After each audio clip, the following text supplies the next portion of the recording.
la rigenerazione della politica, che diventa anche rigenerazione ambientale, rigenerazione delle attività produttive, rigenerazione culturale.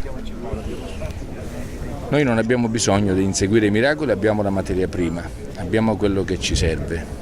È stata la politica, nel senso più deteriore del termine, a determinare questo saccheggio e questa devastazione.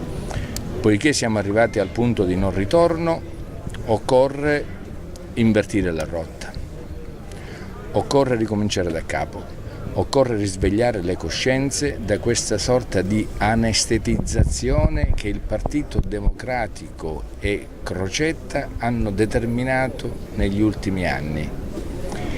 Il Presidente della Regione ha fatto in 2 anni più danno di quanto non ne abbiano fatti tutti i governi negli ultimi 20 anni, almeno per il collasso e la paralisi che ha determinato nei settori, in tutti i settori dell'amministrazione regionale.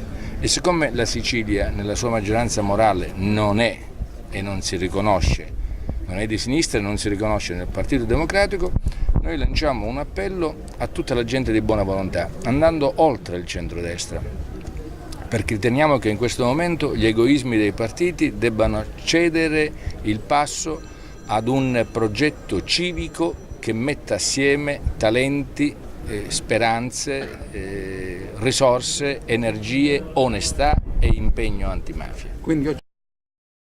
Il movimento d'opinione c'è già, lo abbiamo lanciato a novembre a Palermo, abbiamo compiuto un tour per diverse tappe dell'isola, abbiamo raccolto proposte e suggerimenti, abbiamo elaborato un manifesto programmatico che oggi annunceremo alla Sicilia, perché quella di oggi è una manifestazione di spessore regionale. Quel che sarà il movimento e come sarà declinato sul territorio lo decideranno le migliaia di persone che vorranno aderire sottoscrivendo il manifesto stesso.